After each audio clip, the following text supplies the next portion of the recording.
What's going on, you guys? It's your boy Devil Ass here. Welcome back to another video on this channel. Today we're gonna be checking out the AEW World Title situation. Just got worse. This video is by Top 10 Wrestling. I will put the link to the original video down below in the description. And without further ado, before we get into this, I watched Dynamite last night, and let me tell you something, man. They are trying to force this Death Rider stain down our throat, and nobody is buying it. Everybody's checked out. Everybody's checked out, man. I still think they should have pivoted from Jon Moxley having the World Championship. They should have put it on Swerve Strickland, and that way we should have gotten Swerve and Heyman at All In for the World Championship. But no, they still put it on Jon Moxley, and apparently there's a news report from Fightful saying, well, there was no intention for Jon Moxley to lose the championship at Dynasty, and he plans to have a lengthy title reign. I don't know how long this is gonna go. I am praying this title is off Jon Moxley by July. I am surely praying this title is off Jon Moxley by July, man. So without further ado, we're not gonna waste any time, and let's get straight into it. Make sure we got our quality right and we good. All right, here we go.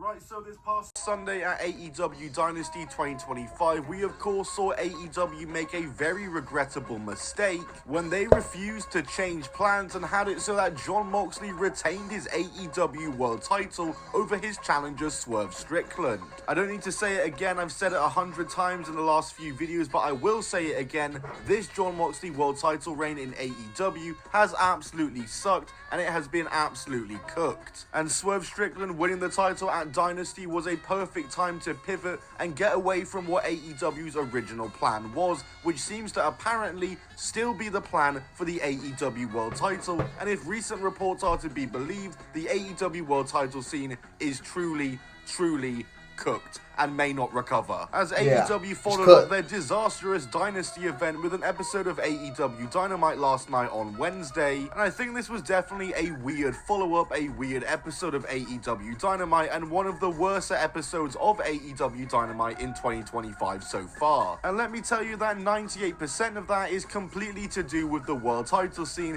which just continues to disappoint. So we're going to talk about all that and more, so like the video and let's talk about AEW Dynamite from last night, as we open the show with a Death Riders and Jon Moxley backstage promo as they address the recent events from Dynasty and questions why the greatest roster ever assembled under the AEW umbrella can't get their act together and beat him, says he's going scorched earth, and tells the Young Bucks to be careful and watch any moves they make.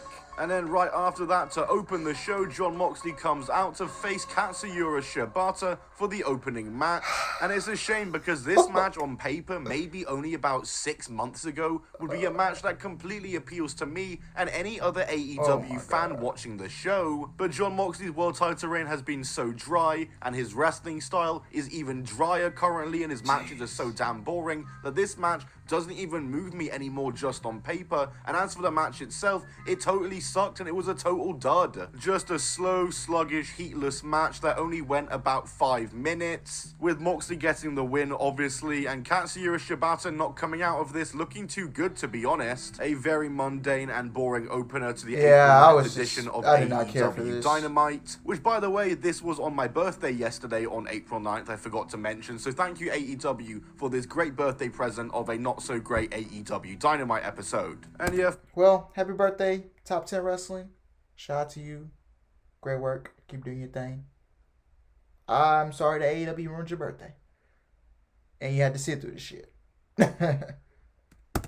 Following the win, Moxley and Marina Shafir, who's accompanying him, leave the area, and the Young Bucks music then hits, and they enter the ring. They then get on the mic and say the whole world is wondering why they cost Swerve Strickland the AEW World Championship. To be honest, I absolutely am, because it still makes no sense to me. And as the Young Bucks would go on to explain that they were doing it for Hangman Adam Page, by the end of this segment, it still didn't make any sense to me. They said they did it for Hangman, it felt like Heyman was trying to help Swerve, and says to Moxley Moxley and the Death Riders that what they did for them can be looked at as a peace offering. He invites Jon Moxley and the Death Riders to then come back out and talk business. Bro, they were literally just already there. Why are you asking for them now? Why didn't you just come out when they were already there? Yeah. But instead, it's surprisingly Kenny Omega's music that hits as he makes his way out to the ramp to cut a promo on the Young Bucks. And man, this has got to be one of the weirdest promo segments I've ever seen, especially...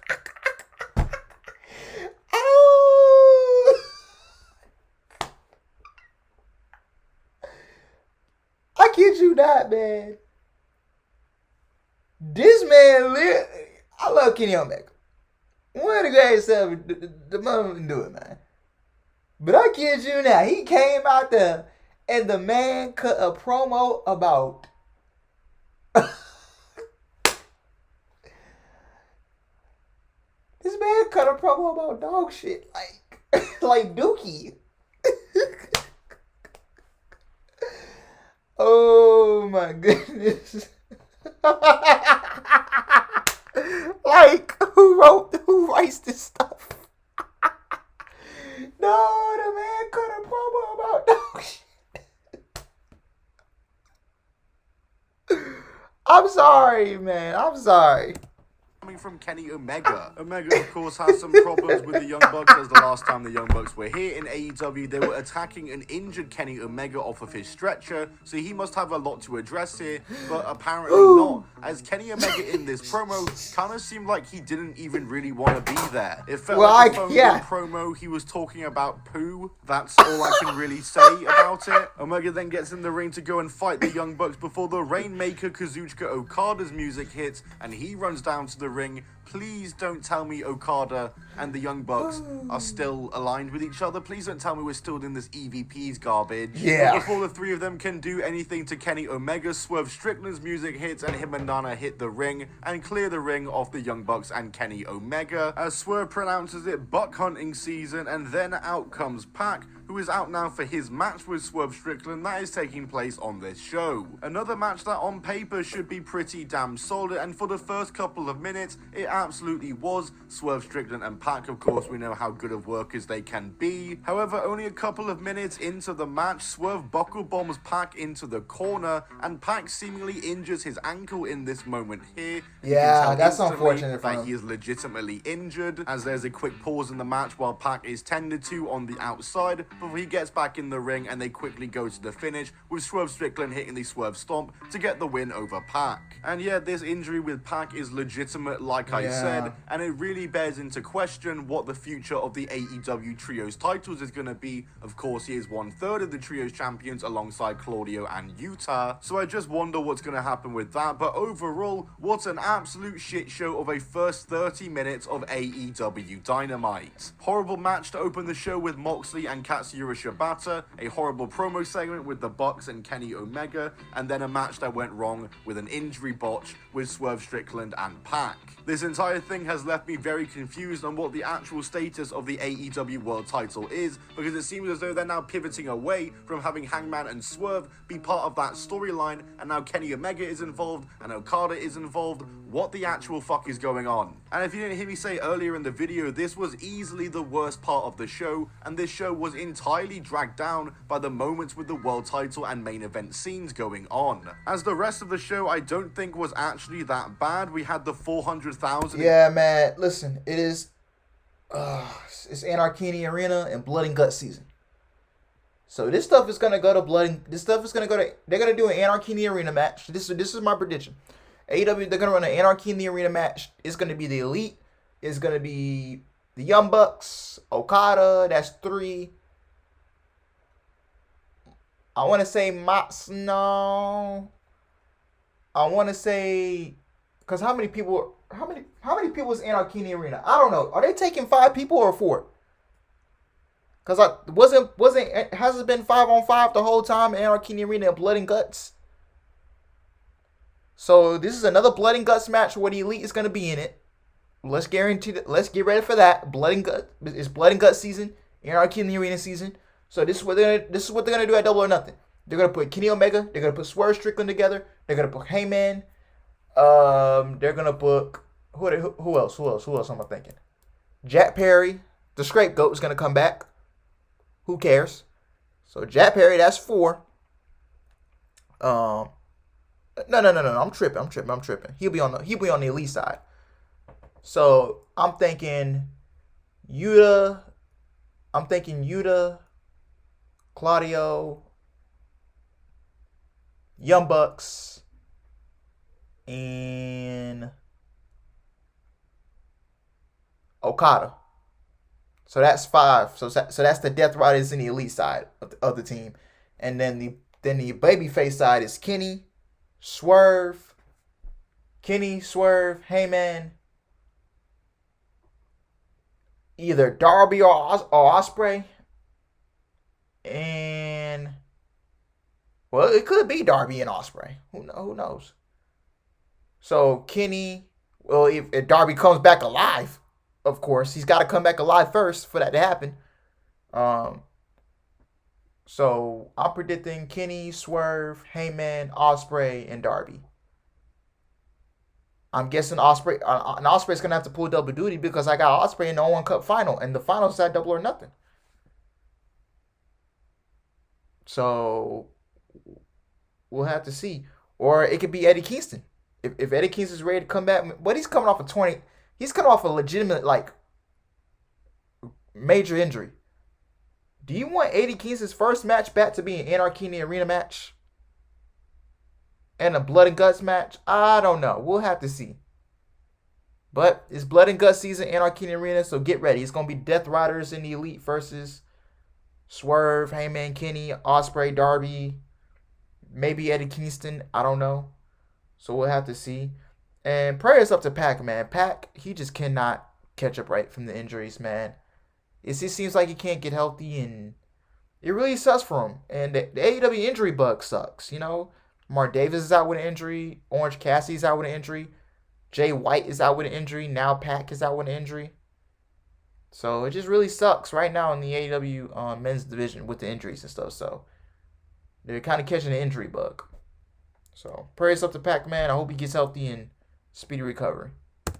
8-man tag match up next after this, which was pretty alright with the babyface team coming out on top. Funny moment when Ricochet was getting bold shamed by the 4 babyfaces. Chris Statlander and Thunder Rosa had a pretty solid match for the Owen Hart Foundation Women's Tournament, with Chris Statlander getting the win. Chris Statlander slowly but surely has turned into one of my favorites in AEW. There was great segments with the Hurt Syndicate and MJF, who's trying to get in on the Hurt Syndicate. It's absolutely great stuff, I gotta say. Probably the best part of the show has been the MJF and the Hurt Syndicate stuff, I would say. Then there was TV time with the Learning Tree, where Chris Jericho kind of crashed out at Big Bill and Brian Keith, said he needed to leave for a while, said the F word. He said fuck on live TV. I couldn't believe it. Which genuinely, I can't remember the last time I heard that on AEW TV since MJF called Tony Khan a fucking mark. And yeah, Chris Jericho crashes out. He smashes the TV monitor, says he's disappointed in the Learning Tree, and says that until he changes that, I think it's best that he leaves, and so he does, as he leaves the entire arena. Who knows if Chris Jericho is actually gone or not? I have a feeling that this is going to be just another Chris Jericho gag, where he is back the very next week and acting completely fine again. That's what I think it's going to be, and it's going to be some inside wrestling insider joke about how wrestlers are always quitting and always retiring and then back the next week or whatever. Some dumb bullshit like that. But hey, even this part of the show was better than the world title scene part of the show. Chris Jericho's gone. A whole fucking lot, doesn't it? Anything to get Chris Jericho off my TV. Was the ops of Samoa Joe and Hook up against Claudio Castagnoli and... Yeah, I think his band Fozzy is going on tour. So that's probably why he's written off. Hey, that is perfectly fine with me. Take all the time you need off. Chris Jericho, take all the PTO. Take all the PTO. Don't come back for a while. We good. We don't need you on TV. Take all the PTO time you need. Utah. This match was fine. It wasn't incredible. I wasn't the biggest fan of it. But just Samoa Joe alone, his presence is adding to this feud and adding to the world title scene. And Samoa Joe and Hook obviously do get the win here, as after the match, the Death Riders try to attack the Ops, but the attacks are able to get rid of them. And on the mic, Samoa Joe makes it simple and clear that the Ops are coming for the Trios World Championships, and for the love of God, let's just give them these belts next Yeah. week. Give- Pac is let's injured just- now. Let's just do it while we can and give Yeah. them the belts. But however, I have a feeling that's not going to happen because, as we know, AEW doesn't like to pivot away from things, especially when it comes to Yeah, this give Death those Rider belts to the Ops, storyline. bro. And a recent report from Fightful Select can kind of confirm that, as Fightful reported that Swerve was apparently never going to win the world title at any Yeah, that's moment what I at s- Dynasty. that's what I Was never saw. planned to, and that this Moxley world title reign is going to be a lengthy one, which very likely means it's just whenever Darby Allin comes back. No schedule to it, no date in mind or pay-per-view, just whenever Darby Allin comes Wait, back. so they're from gonna wait climbing till Everest Darby actually is comes probably back for when real? Moxley loses this world title. And yeah, sucks. It just sucks. This was the worst episode of AEW Dynamite in a couple of months, I would say. AEW were on a really good streak with their weekly shows, and it really feels like that recent Dynasty main event has just completely brought down the entire company. And if this report is true that this Jon Moxley world title reign is going to be a lengthy one and ain't ending anytime soon, then man, the world title scene is absolutely cooked. It seems as though Swerve and Adam Page are doing their own thing right now with the Young Bucks. Adam Page obviously is in the Owen Hart tournament, so he could still win that and challenge Mox at All In, I suppose. But who knows what he's going to do with the Young Bucks and Swerve Strickland, if their feud is going to continue into All In like they teased it to. But I don't see the point of having them wrestle if it isn't for the world title, unless maybe they just shoehorn Jon Moxley into that feud to make it a triple threat, which it wouldn't surprise me if AEW tried to shoehorn Jon Moxley into these other feuds kind of going on around the world title with Kenny and Swerve and the Bucks and Hangman Page, etc. Because like beyond the trios titles being lost to the Ops, what is there for Jon Moxley to do then? Because if Kenny and Swerve and Okada and Hangman are all just fighting amongst themselves, then who is Jon Moxley going to face? I have a feeling that they'll just throw Jon Moxley into that crowd and just have loads of dumb multi-man matches with Jon Moxley sneaking the wins. Hopefully that's not the case, and hopefully they can come up with something more compelling, but I don't know who else there is left on the roster that's been built up in a way where they're credible challengers to Jon Moxley. And the ones who are, like I said, are fighting amongst themselves away from the world title right now. So who knows what the fuck is even going to happen for the next couple of months until Jon Moxley loses this world title. Imagine Chris Jericho, his whole thing for why he left is because he's going to come back next week and make a big joke about the fact that he was gone for so long and reflecting on what he really needed, and that's the world title. And he challenges Moxley for the world title as the next challenger. Imagine that is the direction. I know that probably isn't, would shut this but show I'm off in a just putting that heartbeat. out into existence because it could be worse. It could be. But yeah, overall for this episode of AEW Dynamite from last night, I thought it was pretty average. Very much dragged down from the first half an hour of the show. But let me know in the comments down below what you thought of this episode of AEW Dynamite, and leave a like on this video if you did enjoy it, and comment down below what videos you want to see next, and as well as your thoughts on the current state of the AEW world title scene and how it is just so damn cooked. Subscribe, notifications on so you never miss a video. I'll see you all in the next one. Goodbye and keep on rolling. No, bro, they cannot wait till Darby come back, bro. I'm sorry, they cannot wait till Darby come back no, you have to pivot. You need to book Will Ospreay to win. WWE has finally had to. No. You need to book Will Ospreay to win the Owen Cup, go to All In, and defeat Jon Moxley. That's what you need to be doing. You don't need to be waiting till Darby get back for it. No, you need to be taking the belt off Jon Moxley right now, like, baby, ASAP, honey. Listen.